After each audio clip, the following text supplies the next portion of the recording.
આજે અમારી નાયબ કલેક્ટર પ્રાંત ચોટીલાની ટીમ સાથે અમો થાનગઢ અને મૂળી તેમજ સાયલા વિસ્તારની ફેરણીમાં તપાસણીમાં હતા ત્યારે હકીકત સામે આવી કે સાયલા તાલુકાના ચોરવીરા ગામે ખનન પ્રવૃત્તિ ચાલુ છે, જેને ધ્યાને રાખી અને આકસ્મિક દરોડા પાડતા ચોરવીરા ગામે સરકારી સર્વે નંબર 931 ઉપરથી કુલ 7 ગેરકાયદેસર કોલસાના કૂવા લાઈવ છે એ જપ્ત કરવામાં આવેલા છે અને ત્યાંથી આ સર્વે નંબર ઉપરથી જુદી જુદી જે મુદ્દામાલ જપ્ત કરવામાં આવેલ છે, જેમાં 3 ટ્રેક્ટર છે, 2 જનરેટર મશીન છે, 8 ચરકી છે, 8 બકેટ છે, 4 બાઇક છે અને 100 મેટ્રિક ટન કોલસો છે. આમ મળીને કુલ 25,10,000નો મુદ્દામાલ જપ્ત કરવામાં આવેલો છે. હાલ આ કોણ ખનન કરાવતું હતું તેના આઈડેન્ટિફિકેશન ચાલુ છે.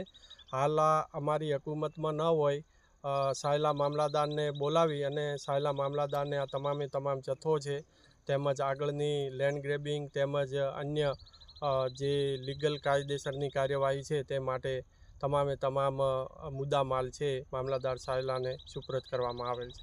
સાહેબ, મજૂરો કંઈ આમાં? હા, આમાંથી 30 મજૂરો છે એ કૂવામાંથી પણ રેસ્ક્યુ કરવામાં આવેલા છે.